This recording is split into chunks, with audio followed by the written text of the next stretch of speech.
Ladies and gentlemen, there are many people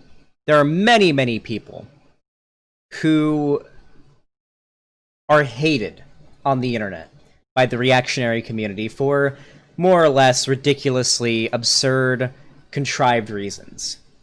Go-to examples, Anita Sarkeesian is probably like a pretty big one, right? AOC, pretty big one. But there's another. There is another who is probably, as of late, the biggest target for these people. And you guys already know it. It's Brie Larson. It's Brie Larson. So Brie Larson is just like this actress. She's apparently pretty good. Apparently she won like an Oscar at some point for a movie called The Room.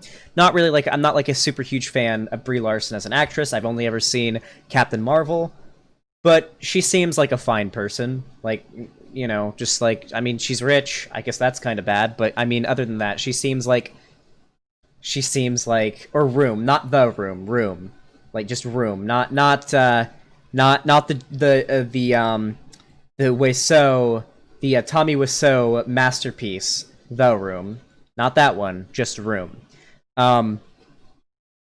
So Brie Larson is just like an actress. Like, she seems fine, like an okay person, but these people are so triggered by her for a variety of reasons. One, she says things that are like vaguely feminist at like speeches and ceremonies and stuff like that. She says like vaguely feminist stuff.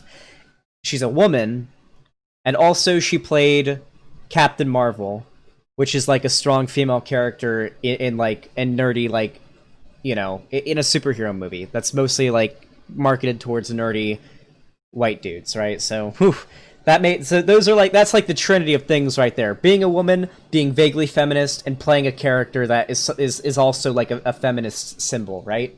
That is the holy trinity to become like hated by these people on the internet. So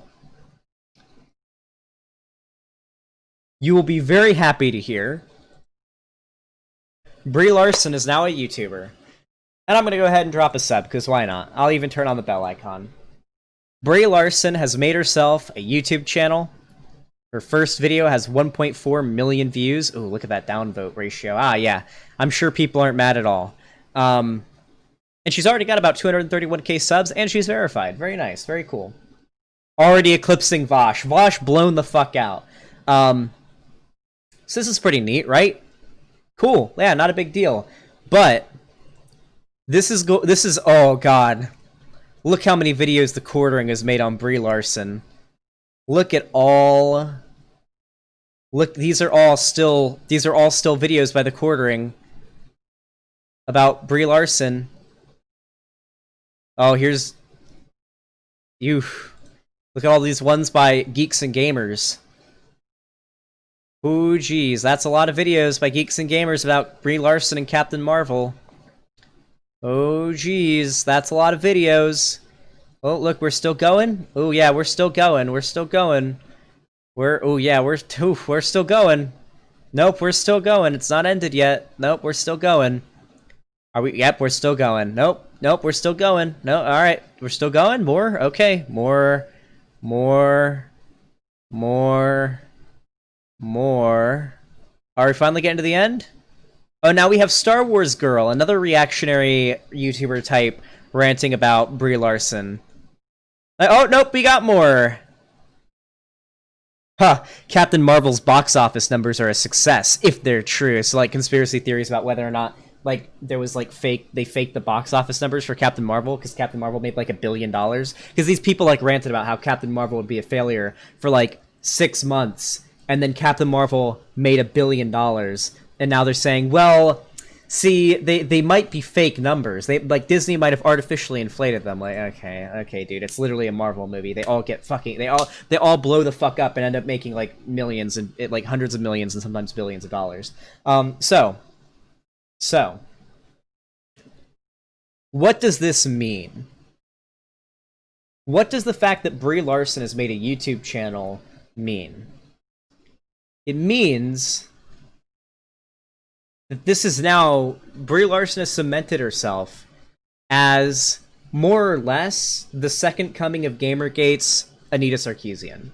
Because while there isn't really a name for it, we are more or less in the second wave of Gamergate. Like, this is Gamergate 2. It's happening. Let me actually illustrate it for you guys. Let me illustrate it for you guys really fast. So, let's draw out like a timeline, right? Like a timeline of events. Okay? So let's say this is 2014. Right here. We'll say this is 2015. 2016. 2017. 2018. 2019. 2020. Ignore the insane spacing here. To be fair, 2014 to 2017 feels like a much longer amount of time than 2018 to 2020. So this kind of matches actually. This does feel like a much longer amount of time than it. Well, let's be honest here. That it feels like 2014 to 2017 was like a lot longer than 2017 to 2020. It feels like it was a longer amount of time. Let's be completely honest here. It felt much longer than it really was. So let's go over this here, right? So in we'll go with this, right? So in 2014, we had Gamergate, right? Gamergate got reactionary like sentiment on the internet. We'll imagine red means like how reactionary the internet is at that particular moment, right? So Gamergate got the internet pretty reactionary, okay. Then in 2015, we saw people like Sargon and whatnot start to really blow up, and okay, yeah, cool. Trump starts getting popular, right? Trump's getting really popular. The election comes around in 2016. Reactionary shit peaks. It fucking peaks in 2016, okay? It gets massive. Massive in 2016, like around the time Trump gets elected. But then Trump wins the election, and he starts doing terrible shit.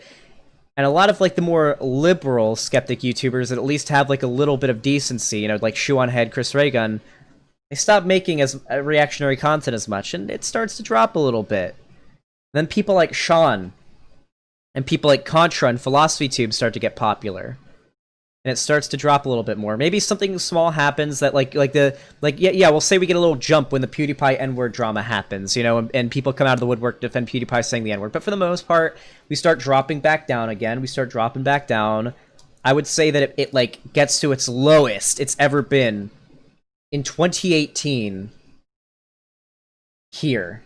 I would say that that reactionary rhetoric on the internet gets the lowest it's been in a long fucking time in 2018. This is when, like, Breadtube really started to blow up. And then, in early 19, despite Breadtube getting really big, Christchurch shooting happens. Reactionary YouTubers start getting popular again. The Quartering, Tim Pool, Geeks and Gamers, all of those types, they're getting really big again. And I'd say we're more or less around here in 2020, with, like, the Brie Larson, ranting about Star Wars and Brie Larson and Last of Us being SJW, all of that. I'd say we are more or less now rising up in the second. It's like the second wave. We're hitting our second wave. We're more or less at where we were around the fall of the anti-SJW skeptic community back in like 2017, towards the ascent of 2016, right? We're getting up there. And if it keeps on rising in this direction, with, like, Brie Larson as the new fucking Anita Sarkeesian, with the Twitch Deer Girl as, like, the new Brianna Wu, and with, what's her name? Who is it? Who is it that I'm thinking of that's, like, the go-to thing? Or, like, you know, The Last of Us 2 as their rallying cry of a game ruined by the SJW agenda, even though it's a perfectly fine game. Yeah. It seems like we're on our way to another big wave of reactionary thought on YouTube, perpetuated instead of like having overtly political content like Sargon and, you know, Chris Raygun and Shoe on Head like it was back in the day, and, like, you know, your Andy Worskis and all of that. Instead, it's going to be by people like the Quartering, by people like Tim Pool. Tim Pool is more on the like overtly political side, but the Quartering and Geeks and Gamers claim not to be political, and that's where a lot of their power comes from. As well as up-and-coming new YouTubers who have only been doing this for a while, like, God, I do want to cover one of these dudes' videos in a while, but more or less people who, while may not be overtly political, do dip into somewhat reactionary rhetoric occasionally. For example, this YouTuber, Bo Blacks, he's gotten pretty big as of recently. He's like a drama channel, like a sort of, like a milquetoast, sort of, approximating Keemstar type dude, right? He does like Twitter drama and YouTuber drama. And he definitely dips into the reactionary shit from time to time. You know, Karen thinks cops in video games are racist. Okay, I mean, that's a video from 5 days ago, almost 100,000 views. So, not overtly political, but more or less nothing different from the old reactionary shit of 2015, 2016, back in the peak of like, the anti-SJW community. This seems to be what the new wave of reactionary, skeptic, anti-SJW fervor on the internet is going to be, like, pushed by. It's a new wave. It's like the second wave of the corona coming in the United States. That's what it's all about. So, more or less, if it does so happen that there's going to be a new wave of reactionary thought online, since, you know, the old guard have sort of been banned or become irrelevant now, besides, like, a few people, like Sargon and Tim Pool, and there's going to be a new generation of reactionary YouTubers that are going to mask their reactionary rhetoric in, like, humor and in not being political, I'm going to be around to call them out. I'm going to be here. We're going to be doing it. It's going to be a good time, so stick along for that ride. It's going to be a good time. It's going to be fun.